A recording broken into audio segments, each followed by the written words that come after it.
Hello दोस्तों, स्वागत है आप सभी का राफेल अकेडमी के यूट्यूब चैनल पर। और आज हम आपके लिए लेके आए हैं फिजिक्स, जिसका था आपको इंतजार। यानी कि पहला हमारा चैप्टर रहेगा मात्रक और विमाएं। क्या रहने वाला है? मात्रक और विमाएं, जिन्हें बोला जाता है यूनिट एंड डायमेंशंस, यानी कि मात्रक और विमाएं। लेक्चर नंबर 1 है। और सेशन को शेयर जरूर कर दें और लाइक जरूर कर दें वीडियो को, और चैनल को सब्सक्राइब कर दें। तो राफेल अकेडमी लेके आया है आपके लिए बेहतरीन न्यूज कि आप अब से यहाँ पे फिजिक्स भी पढ़ाई जाएगी, और डेडिकेशन के साथ। कहने का मतलब शुरुआत से लेकर एंड तक आपको ये चीज़ पढ़ाई जाएगी। तो चलें,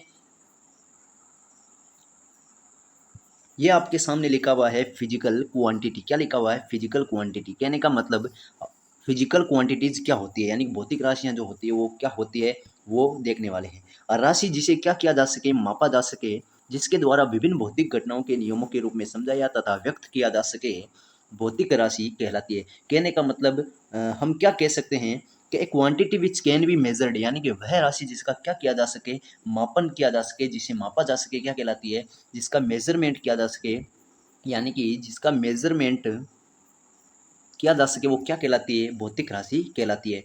जैसे एग्जांपल्स के लिए मैं बता दूं आपको, लेंथ है, मास, टाइम, फोर्स, यानी कि बल, समय, द्रव्यमान और लंबाई, ये सारे क्या हैं? भौतिक राशियां हैं। क्या है? ये सारी भौतिक राशियां हैं। तो ध्यान रखना, भौतिक राशियां क्या होती है?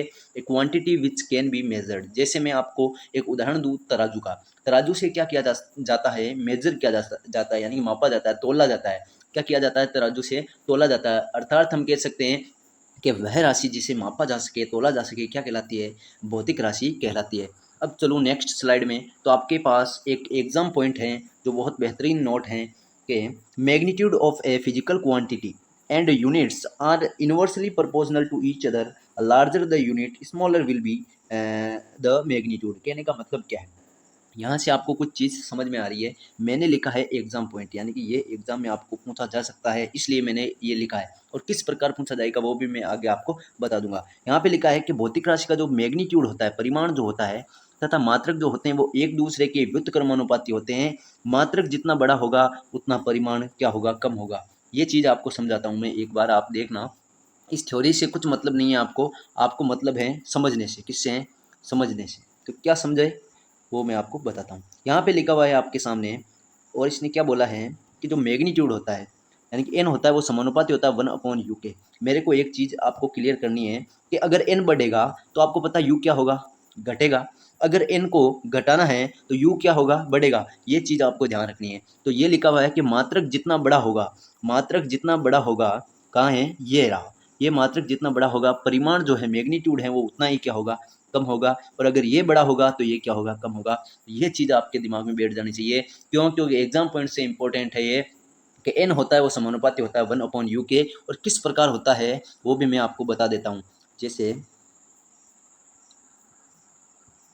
जैसे आपको मैं बताता हूँ, यहाँ पे आपके सामने क्या लिखा हुआ है? आपके सामने लिखा हुआ है Q बराबर 2 मीटर। कितना लिखा है? Q बराबर 2 मीटर लिखा है। मान लो Q बराबर 2 मीटर लिखा है। तो मेरे को एक चीज़ बताना, मेरे को एक चीज़ बताना कि क्यू क्या है इसमें, टू क्या है और मीटर क्या है, ये चीज़ आपको बताना है। तो आपको पता है क्यू तो हमें पता है भौतिक राशि है। ये क्या है? इसका मैग्नीट्यूड है। क्या है? इसका मैग्नीट्यूड है। मैग्नीट्यूड है। और ये इसका क्या है? यूनिट है। अर्थात मैं क्या कह सकता हूँ? ये इसका परिमाण है, ये इसका क्या है? मात्रक है। तो यहाँ पे एक ध्यान रखने योग्य बात है कि जो मैग्नीट्यूड होता है, जो यूनिट होता है, वो फिजिकल क्वांटिटी के क्या होता है? बराबर होता है एन यू। ये क्या होता है? बराबर। यदि मैं क्या करता हूँ, क्वांटिटी का मान अगर नियत कर देता हूँ, तो यहाँ पे एन यू का मान जो है वो क्या हो जाएगा? नियत हो जाएगा। एन यू का जो मान है वो क्या हो जाएगा? नियत हो जाएगा। अगर एन यू का जो मान है वो नियत है, अगर एन यू का जो मान है वो क्या है? नियत है। तो आपको पता है यहाँ से एन यू बराबर मैं बोल देता हूँ नियत, यानी कॉन्स्टेंट। यहाँ पे लिख देता हूँ मैं एन यू बराबर कॉन्स्टेंट। तो यहाँ से एक सवाल बनेगा N1U1 इजिकल्स टू N2U2। तो ये आपका एग्जाम पॉइंट से बहुत इंपॉर्टेंट है, जो मैं आगे आपको स्लाइड में लेके आऊँगा। ये चीज़ आपको समझानी थी। इसके बाद में ये चीज़ आपको समझ में आ गई होगी। ठीक है, तो आगे चलें। एग्री करो सब एक बार कि आगे चलें। चलो आगे चलते हैं। इसको थोड़ा जूम आउट कर लेते हैं वापस, जिस स्थिति में था ये। ठीक है, अब चलें आगे। क्या बोला है, ये चीज़ समझ में आ गई आपको कि एन जो जितना बड़ा होगा यू क्या होगा, कम होगा, और अगर एन छोटा है तो यू क्या होगा, ज़्यादा होगा।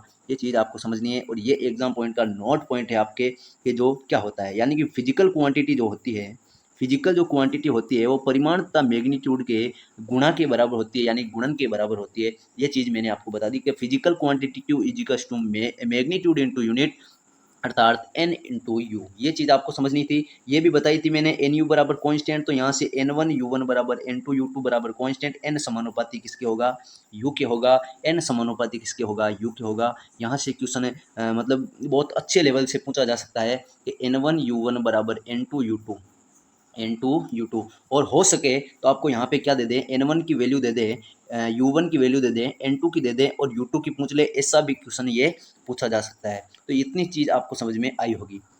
अब बात करते हैं आगे, शेयर करो भाई, सेशन को शेयर जरूर कर दें। अब बात करते हैं, लिखा हुआ है मूलभूत तथा व्युत्पन्न राशियाँ, यानी कि fundamental and derived quantities. Fundamental and derived quantities क्या होती है वो हम डिस्कशन करने वाले हैं। तो यहाँ पे आपके सामने लिखा है मूलभूत राशियाँ। मूलभूत राशियाँ जिनको बोला जाता है फंडामेंटल क्वांटिटीज, जो अन्य राशि से स्वतंत्र होती है, यानी कि किसी राशि पे डिपेंड ना करे, यानी कि वह राशि जो अपने आप में क्या है, स्वतंत्र है, यानी कि इंडिपेंडेंट है, यानी कि वो अपने आप में क्या है, स्वतंत्र है। ठीक है, तो वो क्वांटिटी कौन सी होगी, हमारी फंडामेंटल क्वांटिटीज होगी। ये क्या होता है मित्रों, ये 7 फिक्स होती है। कितनी क्वांटिटीज होती है, ये 7 होती है, और ये फिक्स होती है।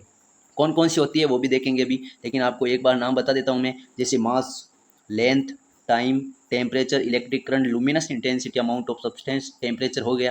तो ये सारी क्या होती है, फिजिकल क्वांटिटी के अंतर्गत कौन सी होती है, फंडामेंटल क्वांटिटीज होती है। और डिराइव्ड क्वांटिटीज यानी कि व्युत्पन्न राशियाँ जो फंडामेंटल क्वांटिटीज पर क्या करें, निर्भर करें, वो क्या कहलाती है, हमारी डिराइव्ड क्वांटिटीज कहलाती है। किस प्रकार फंड डिराइव्ड को कल पढ़ेंगे, लेकिन मूलभूत के बारे में और इसके बारे में थोड़ा मैं बता देता हूँ। ये आपके सामने एक सारणी है, क्या लिखा है कि राशि का नाम दे रखा है, मात्रक और प्रतीक। जो लेंथ होती है, लंबाई जो होती है, उसका मात्रक क्या होता है, मीटर होता है, और उसको एम से दर्शाते हैं। ये आपके दिमाग में होनी चाहिए सारणी। जो मास होता है, द्रव्यमान होता है, उसका मात्रक होता है किलोग्राम, जिसको केजी से दर्शाते हैं। समय सेकंड एस, विद्युत धारा यानी कि इलेक्ट्रिक करंट एम्पेयर होता है, ए से दर्शाते हैं। ताप होता है टेम्परेचर, केल्विन से दर्शाते हैं, के से, यानी कि केल्विन इसका मात्रक होता है। पदार्थ की मात्रा, अमाउंट ऑफ सब्सटेंस, जिसका मात्रक क्या होता है, मोल होता है, और MOL से दर्शाते हैं। ज्योति तीव्रता या प्रदीप्तन तीव्रता इससे बोला जा सकता है। तो ये क्या होता है, इसका मात्रक कैंडेला होता है। CD से इसको क्या करते हैं, व्यक्त करते हैं। ये चीज़ आपको समझ में आई होगी। तो चलें आगे। इसके बाद में क्या दिया गया है कि उपरोक्त, यानी कि ये चीज़ देखो, थ्योरी पे ध्यान कम देना है आपको, ओनली फॉर ध्यान देना है कॉन्सेप्ट पर। तो उपरोक्त 7 मूलभूत राशियों के अतिरिक्त 2 पूरक राशियां भी होती है, यानी कि सप्लीमेंट्री यूनिट्स भी होते हैं। और कौन कौन से होते हैं, 2 होते हैं। एक तो होता है रेडियन और एक होता है स्टेरेडियन। रेडियन और स्टेरेडियन तो उसका मात्रक होता है, एक होता है ठोस कोण और एक होता है घन कोण। कॉन्सेप्ट को समझने की कोशिश करना। क्या लिखा है, आपके पास 2 चित्र बने हुए हैं, इन चित्र की सहायता से आप क्या समझ सकते हो। यहाँ पे लिखा हुआ है डी थीटा, क्या होता है, डी थीटा इजिकल्स टू, क्या लिखा है, DS/R। पता चला, थीटा बराबर कोण बराबर क्या होता है, कोण बराबर क्या होता है, चाप बटे त्रिज्या, आर्क अपॉन रेडियस। ये समझ गए। चाप क्या है यहाँ पे, DS, यानी कि ये इसकी क्या है, चाप है, उसको मैंने DS से दर्शा दिया। यहाँ पे जो इसकी त्रिज्या है वो क्या है, R है, और थीटा क्या है, डी थीटा। यहाँ से एक कॉन्सेप्ट बनता है आपका 2016 वाले पेपर के अंदर क्वेश्चन कैसे पूछा गया था इसमें, वो भी मैं आपको बताऊंगा। लेकिन D theta equals to DS upon क्या होगा, R होगा, कोण बराबर चाप बटे त्रिज्या। ये चीज़ आपको समझनी थी। तो यहाँ पे क्या बनता है, यहाँ पे ध्यान से देखना, इसको थोड़ा मिटा देते हैं फिर समझाते हैं आपको वापस। क्या लिखा है, ढंग से पढ़ना, एग्जाम के लिए बहुत इंपॉर्टेंट क्वेश्चन बनने वाला है यहाँ से। कि ये हम पढ़ेंगे एंगुलर, मतलब एंगुलर जो होती है चीज़ें, जैसे कोणीय कोई चीज़ होती है उसमें पढ़ेंगे ये। जैसे कहने का मतलब सर्कुलर जो मोशन होता है उसमें ये चीज़ें हम पढ़ेंगे। उससे पहले मैं आपको यहीं पे बता देता हूँ ये कॉन्सेप्ट। ये ध्यान रखना कि अगर ये आपको कोई तल दे रखा है, ध्यान रखना ढंग से, ये तो होता है रेडियन, क्या होता है, रेडियन का सिस्टम। और ये किसका होता है, स्टेरेडियन, जिसको SR से व्यक्त किया जाता है। ये चीज़ समझ में आई। इसके बाद में मैं बता दूं, यहाँ पे क्या है, डी थीटा है। ये तो क्या हो गया, थीटा। ये हो गया मान लो डिस्प्लेसमेंट। ये क्या है, यहाँ पे डिस्प्लेसमेंट है, इजिकल्स टू, यानी कि कोण है, कोण है, कोण बराबर क्या होता है, चाप बटे त्रिज्या। कोण बराबर, देखो ये साथ में आपको नोट करते चलना है, नोट्स का वही पॉइंट है जो आपको एग्जाम में कहने का मतलब देखने को मिलेंगे। चाप बटे 3 चाप कितनी है यहाँ पे डी एस चाप है, इसकी त्रिज्या है रेडियस आर, तो D S upon R is equal to radian यानी कि डी थीटा। ये कॉन्सेप्ट क्लियर है तो एग्रीमेंट करो आप, ठीक है। इसके बाद में बात करता हूँ मैं आगे। आगे बात करें तो यहाँ पे जो होता है डी ओम यानी कि डी ए, इसमें क्या होता है सरफेस होता है और इसका स्क्वायर होता है, यही फर्क है इसमें और कुछ नहीं है। ये क्या होता है स्टेरेडियन होता है, क्या होता है ये स्टेरेडियन होता है। इसके बाद में चलें आगे तो यहाँ पे लिखा हुआ है आपके सामने, क्या लिखा है ढंग से पढ़ना कि समतल कोण यानी कि प्लेन एंगल के लिए रेडियन यानी कि समझना, घन कोण के लिए यानी कि स्टेरेडियन किसके लिए सॉलिड एंगल के लिए तो कौन सा है स्टेरेडियन, और जो प्लेन एंगल होता है हमारा उसके लिए रेडियन, ये इसका क्या होता है यूनिट होता है। ये चीज़ आपको समझनी थी। इसके बाद में कुछ है क्या और कुछ नहीं है, ठीक है कुछ नहीं है और ये स्लाइड ख़त्म हो चुकी है यहीं पे, ठीक है। लेकिन मैं आपको यहाँ पे एक चीज़ बताने वाला हूँ, यहाँ पे आपको मैं डिराइव्ड क्वांटिटीज़ के बारे में बताने वाला हूँ। डिराइव्ड क्वांटिटीज़, डिराइव्ड का मतलब क्या होता है व्युत्पन्न, यानी कि वह राशि जिससे क्या किया जा सके व्युत्पन्न किया जा सके, इसका जिक्र यहीं पे करेंगे हम, ये ध्यान रखना है आपको। डिराइव्ड क्वांटिटीज़ क्या होती है, व्युत्पन्न राशियाँ, वह राशियाँ जो क्या रहती है मूल राशियों पर क्या करती है डिपेंड करती है, वो क्या कहलाती है डिराइव्ड क्वांटिटीज़ कहलाती है। देखना ध्यान से देखना, ये चीज़ आपको ध्यान से देखने योग्य है, ठीक है, और ये ध्यान से देखना है आपको, एग्जाम के लिए इंपॉर्टेंट यहाँ से क्वेश्चन बन सकता है। यहाँ पे ध्यान रखना कि आपको बोल दे ताप एक डिराइव्ड क्वांटिटीज है तो आप कतई नहीं बताओगे कि डिराइव्ड क्वांटिटीज है, क्यों, क्योंकि temperature is a fundamental quantities, यानी कि टेम्परेचर जो होता है वो फंडामेंटल क्वांटिटी होती है, यानी कि मूल राशि होती है, ना कि क्या होती है व्युत्पन्न राशि होती है। ये चीज़ आपको ध्यान रखना। यहाँ से क्वेश्चन कैसे बनेगा ये मैंने आपको बताया है, ठीक है। और जो यूनिट्स है आगे विमान लेके आऊँगा तो उसमें मैं सारी चीज़ें आपको बता दूंगा वैसे तो, लेकिन यहाँ से क्या बनेगा आपका क्वेश्चन, यहाँ पे यही बनेगा कि जो कहने का मतलब ये क्वांटिटी होती है कौन सी फंडामेंटल क्वांटिटी डिराइव्ड क्वांटिटी होती है वो किस पे डिपेंड करती है, तो आप सभी को पता है किस पे करती है मूल राशि पे करती है। जैसे इसमें एक एग्जांपल लेते हैं हम वेलोसिटी, क्या लेते हैं वेलोसिटी यानी कि वेग, एक हमने एग्जांपल लिया है। क्या होता है वेग बराबर डिस्प्लेसमेंट, वेग बराबर क्या होता है displacement upon time, displacement upon time.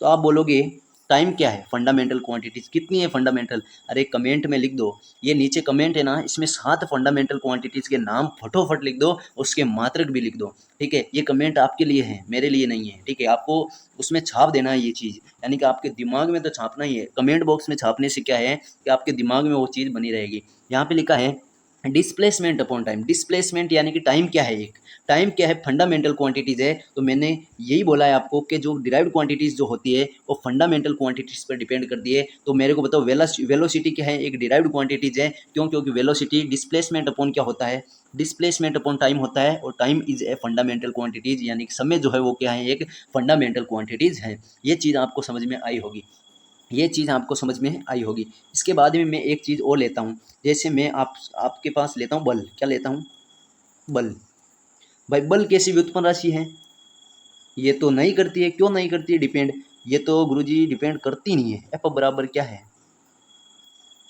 M A, F बराबर क्या होता है बल बराबर mass into acceleration, mass into acceleration, acceleration, mass into acceleration का मतलब है कि त्वरण, मास यानी कि द्रव्यमान गुणा त्वरण होता है।